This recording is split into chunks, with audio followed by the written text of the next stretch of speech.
Hello friends, welcome to computer centric. दोस्तों, आज के सेशन में हम ऑपरेटिंग सिस्टम में शेड्यूलिंग एल्गोरिदम्स टॉपिक के अंदर आज देखने वाले हैं प्रायोरिटी शेड्यूलिंग। इससे पहले हमने फर्स्ट कम फर्स्ट सर्व देखा, शॉर्टेस्ट जॉब फर्स्ट के नॉन प्रीएम्प्टिव प्रीएम्प्टिव दोनों ही वर्जन देखे। आज के सेशन में हम देखेंगे प्रायोरिटी शेड्यूलिंग। अब दोस्तों, शेड्यूलिंग एल्गोरिदम का काम क्या होता है? हमारी मेन मेमोरी में काफी सारी प्रोसेस है, उनमें से कौन सी प्रोसेस को सीपीयू दिया जाए। प्रायोरिटी शेड्यूलिंग में ये जो डिसीजन लिया जाता है, that decision is taken based on, so the scheduling decision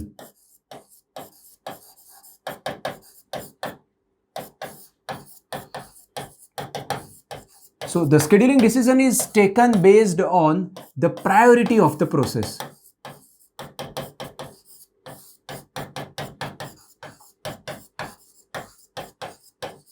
मतलब हमारी मेन मेमोरी में काफी सारी प्रोसेस है, हमारी सिस्टम में काफी सारी प्रोसेस रेडी स्टेट में है, उनमें से कौन सी प्रोसेस को सीपीयू मिलेगा?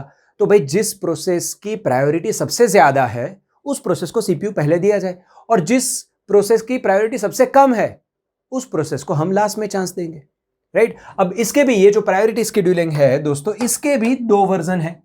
एक है non pre-emptive,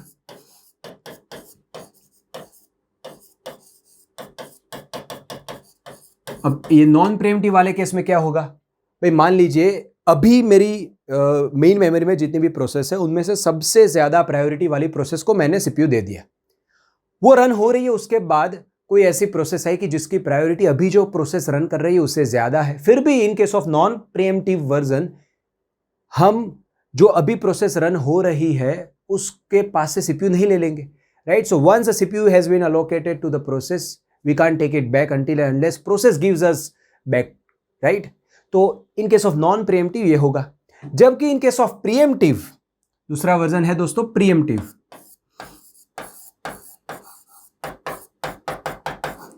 in case of preemptive क्या होगा?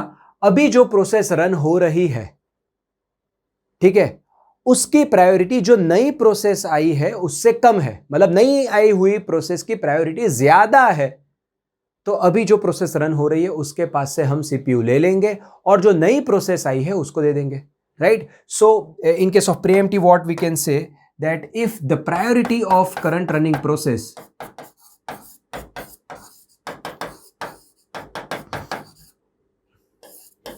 Of the current running process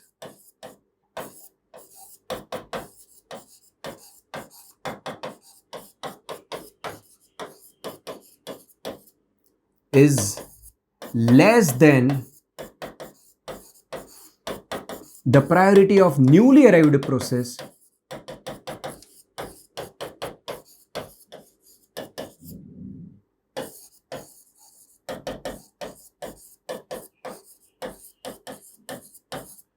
then preemption happens and CPU is allocated to newly arrived process.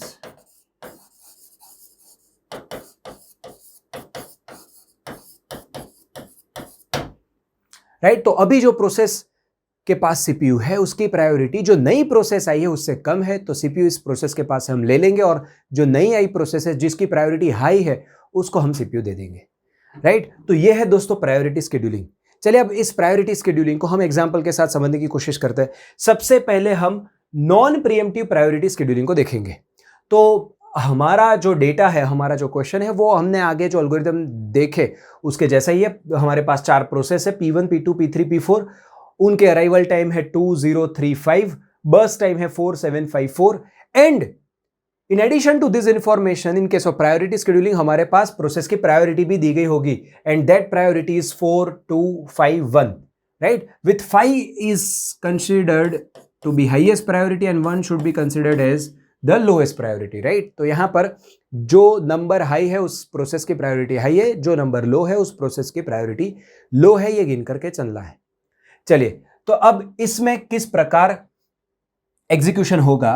तो सबसे पहले हम क्या करेंगे, हम गन चार्ट बनाते हैं और उसमें सिमुलेट करते हैं भाई कौन सी प्रोसेस को चांस मिलेगा, कब मिलेगा, ये सारी कहानी देखते हैं। चलिए, तो अब दोस्तों समझिए, टाइम जीरो पे अभी मेरी मेन मेमोरी में सिर्फ एक ही प्रोसेस है और वो है process P2. So irrespective of the priority of this process, obviously the CPU will be allocated to process P2, right? तो प्रोसेस P2 को अभी CPU मिलेगा और वो 7 बर्स्ट के लिए रन होगा, वो 7 टाइम यूनिट के लिए रन होगा. तो यहां पर प्रोसेस P2 को CPU मिला, वो 7 टाइम यूनिट तक रन करेगा. अब दोस्तों आप देखिए 7 टाइम यूनिट तक मेरी मेन मेमोरी में प्रोसेस P1 भी आ चुकी है, P3 भी आ चुकी है, P4 भी आ चुकी है, क्योंकि उनका अराइवल टाइम है 2, 3 और 5 टाइम यूनिट. तो 7 टाइम यूनिट पे मेरे पास मेरी मेन मेमोरी में P1, P3, P4 तीनों प्रोसेस है. अब इन तीनों में से किस प्रोसेस को प्रोसेसर देना है, दिस इज द क्वेश्चन. तो दोस्तों इन तीनों में से जिसकी प्रायोरिटी हाई होगी उसको प्रोसेसर देंगे. अब P1, P3, P4 में P1 की प्रायोरिटी है 4, P3 की है 5, P4 की है 1. तो इनमें से highest priority process is P3. तो अब हम प्रोसेसर देंगे प्रोसेस P3 को. तो यहां पर P3 को चांस मिलेगा and P3 will run for another 5 time units, that is up to 12. यहां पर P3 खत्म हो चुका, P3 ने CPU दे दिया. अब मेरी मेन मेमोरी में दो प्रोसेस ये सिर्फ प्रोसेस P1 है और प्रोसेस P4 है. P1 की प्रायोरिटी है 4, P4 की है 1. तो अब चांस किसको मिलेगा, P1 प्रोसेस को. तो P1 प्रोसेस यहां पर रन होगी. P1 प्रोसेस कब तक रन होगी, चूंकि नॉन प्रीएम्प्टिव है, वो 4 बस तक रन करेगी and up to 16. And finally now once P1 releases the CPU at this point of time, मेरे पास मेरी मेन मेमोरी में सिर्फ एक ही प्रोसेस है, तो उसी को CPU मिलेगा. So now P4 process will get the CPU. So from 16 it will take 4 more time burst and it will go up to 20. तो ये हो गई दोस्तों पूरी कहानी, किस तरह से कौन सी प्रोसेस को CPU मिलेगा. चलिए अब हम ढूंढते हैं completion time, turn around time, waiting time and response time. So completion time is the time eight which process completes.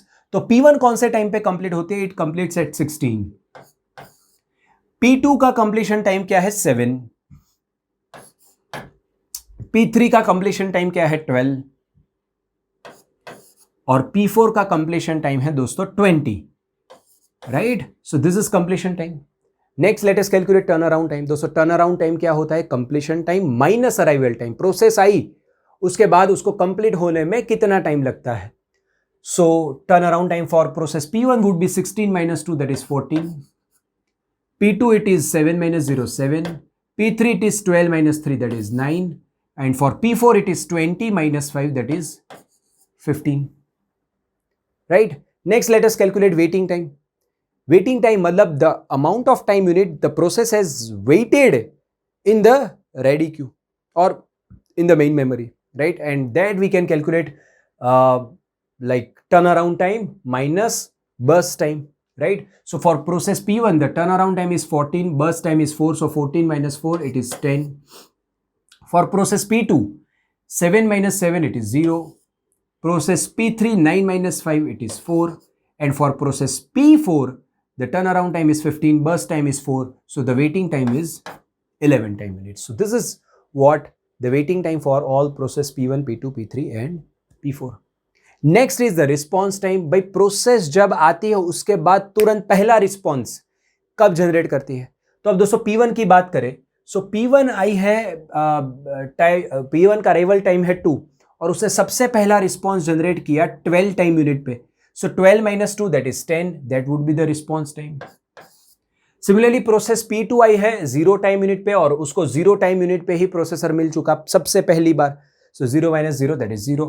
और मैंने आपको बताया हुआ है कि भाई अगर आपका एल्गोरिथम नॉन प्रीएम्प्टिव है तो उसमें waiting time would be equal to response time. तो अब बाकी के लिए भी हम सीधा लिख देते हैं 4 as well as 11. So this is how non preemptive scheduling will work. Right, now let us calculate average turn around time. तो यहां पर एवरेज टर्न अराउंड टाइम क्या रहेगा,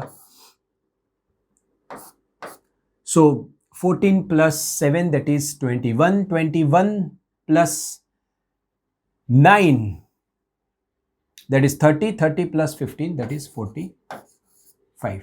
यहां पर क्या रहेगा, 10 प्लस 10 20 प्लस 5 25 और यहां पर भी रहेगा 25. Let us divide it by 4 to get the average time, right. So this is equivalent to almost equal to 6.25. This is, oh sorry my mistake, not this is equal to 11 4s are 44, right? So 11.25.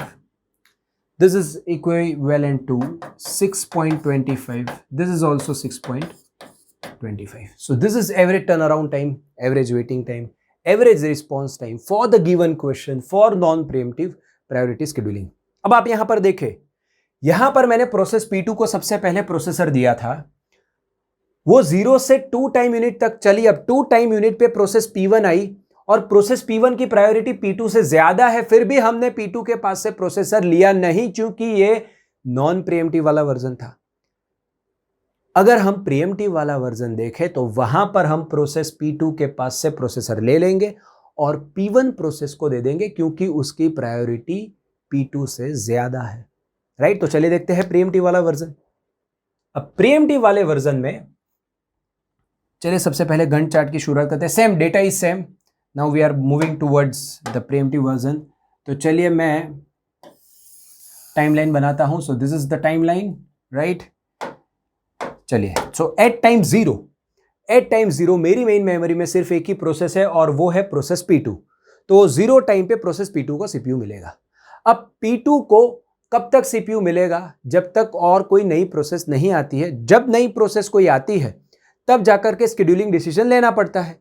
अगर नई process की priority ज्यादा है तो उसको CPU मिलेगा। अगर नई आई हुई प्रोसेस की प्रायोरिटी P2 से ज्यादा नहीं है तो P2 ही रन करेगा, राइट? तो नेक्स्ट प्रोसेस कब आती है? अब P2 को CPU मिला, नेक्स्ट प्रोसेस आती है 2 टाइम यूनिट पे। तो 0 से 2 टाइम यूनिट तक P2 को कोई डिस्टर्ब नहीं करेगा। तो 0 से 2 टाइम यूनिट तक P2 ही रन करेगा। अब 2 टाइम यूनिट पे शेड्यूलिंग डिसीजन लिया जाएगा। कौन सी प्रोसेस आई है? P1 प्रोसेस आई है। उसकी प्रायोरिटी क्या है? उसकी प्रायोरिटी 4 है और P2 जो करंट एग्जीक्यूटिंग प्रोसेस है उसकी प्रायोरिटी है 2। क्योंकि P1 की प्रायोरिटी P2 से ज्यादा है तो अब P1 को चांस मिलेगा।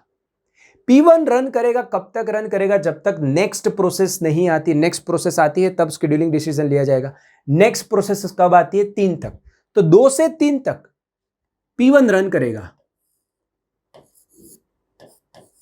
और 3 टाइम यूनिट पे P3 प्रोसेस आई। तो अब मेरी सिस्टम में P1 भी है, P2 भी है, P3 भी है। प्रायोरिटी हाई किसकी है? P3 की। तो P1 के पास से CPU ले लिया जाएगा और P3 को दे दिया जाएगा। P3 कब तक रन करेगी? जब नेक्स्ट प्रोसेस नहीं आती है तब तक करेगी। नेक्स्ट प्रोसेस जब नहीं आती है तब शेड्यूलिंग डिसीजन लिया जाएगा। चलिए, तो 3 से 5 टाइम यूनिट तक P3 रन करेगा।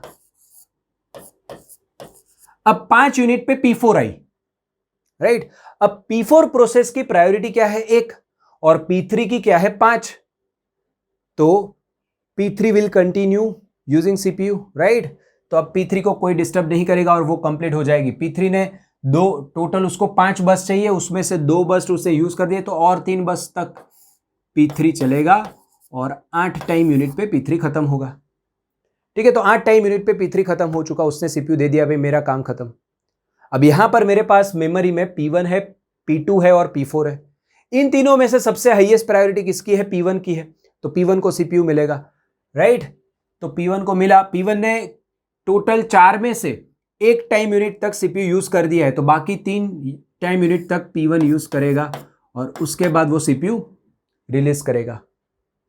एट 11 टाइम यूनिट मेरी मेन मेमोरी में प्रोसेस P2 होगी और P4 होगी। क्योंकि P2 की प्रायोरिटी ज्यादा है P4 से, अब P2 रन होगी। P2 को टोटल चाहिए 7 बस, उसमें से उसने 2 बस तो यहां पर रन कर दिए, तो अभी उसको और 5 बस ही चाहिए। तो 11 से 5 16 तक P2 रन करेगी। 16 टाइम यूनिट पे P2 CPU दे देगी वापस।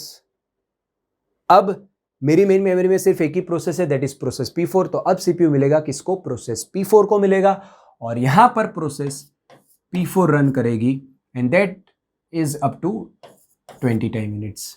तो यह है दोस्तों पूरी कहानी। तो जब कभी भी कोई नई प्रोसेस आती है, उसकी प्रायोरिटी करंट एग्जीक्यूटिंग प्रोसेस की प्रायोरिटी से ज्यादा है, तो CPU उस नई आई हुई प्रोसेस को दिया जाता है। That is in case of priority preemptive scheduling या preemptive priority scheduling, whatever. Now let us calculate completion time, turnaround time, waiting time, response time. The completion time is the time at which process completes. For process P1, P1 is completing at time unit 11, तो P1 का होगा 11। P2 completes at 16, तो P2 का होगा 16. P3 completes at 8, P3 का होगा 8, and P4 completes at 20, तो P4 का completion time 20. Turnaround time, the time when process arrives and it gets completed, right? So it is nothing but completion time minus arrival time. So for process P1 it is 11 minus 2, that is 9. For P2 it is 16 minus 0, that is 16. Here it is 8 minus 3, that is 5. And for process P4 it is 20 minus 5, that is 15, that is turnaround time. Next is the waiting time. Waiting time is nothing but turnaround time minus burst time. तो यहाँ पर turnaround time है 9, burst time है 4, तो यहाँ पर बनेगा 5. 16 minus 7, that is 9. 5 minus 5, that is 0. And 15 minus 4, that is 11. Right? Now next is response time. In case of preemptive scheduling, response time may differ from waiting time, right? चलिए, तो P1 का response time, P1 आई कब? P1 आई 2 time unit पे और उसको सबसे पहले CPU कब मिला? 2 टाइम यूनिट पे, राइट? सो P1 का रिस्पॉन्स टाइम बनेगा दोस्तों 0. P2 कब आई? P2 आई थी 0 टाइम यूनिट पे और 0 टाइम यूनिट पे ही उसको CPU मिला, तो उसका भी रिस्पॉन्स टाइम बनेगा 0 माइनस 0, दैट इज 0. P3 आई थी कौन से टाइम यूनिट पे? P3 आई थी 3 टाइम यूनिट पे और उसको CPU सबसे पहले आपने कब दिया? 3 टाइम यूनिट पे ही दिया, उसका भी रिस्पॉन्स टाइम दोस्तों हो गया 0. और P4 कब आई थी? P4 आई थी 5 टाइम यूनिट पे, लेकिन उसको CPU आपने दिया 16 टाइम यूनिट पे, तो 16 minus 5, that is 11, right? So this is what response time. And if you want to find out average, then let us make total of this. 15 plus 5, 20, 20 plus this is 25, that is 45 only. यहाँ पर क्या बनेगा? 11 plus 9, 20, 20 plus 5, 25. और यहाँ पर क्या बनेगा? 11 divided by, चूंकि मेरे पास 4 प्रोसेस है तो डिवाइडेड बाय 4, तो यहाँ पर this is equal to 11.25, this is equal to 6.25, and this is response time is equal to, it's almost 2.85 or 75 something, right? So this is what the answer is. अब यहां पर ये इत्तेफाक हो चुका है कि भाई नॉन प्रीएम्प्टिव शेड्यूलिंग और प्रीएम्प्टिव शेड्यूलिंग में मेरा एवरेज टर्न अराउंड टाइम और वेटिंग टाइम सेम आया है, but you can see the average response time has been increased or has been improved, right? Previously the average response time was 6.25, now it is 2.85 or 2.75, whatever, right? So this is preemptive scheduling. अब दोस्तों total preemptive priority scheduling और non preemptive priority scheduling की total बात करें, so let us look at the parameter of fairness, whether this algorithm is fair or not. What do you think? Whether any process may have starvation issue or not? The answer is yes. This process suffers from starvation, or this scheduling algorithm suffers from starvation.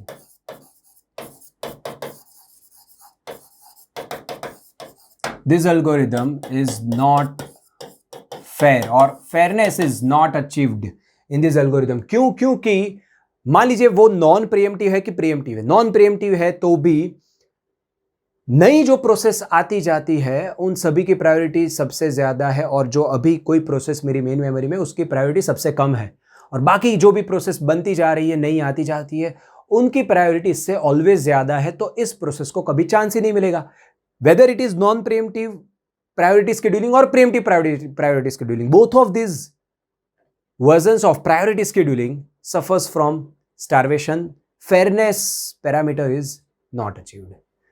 So this is the limitation, right? तो ये है दोस्तों priority scheduling. आशा रखता हूं आपको समझ में आया होगा. Thank you.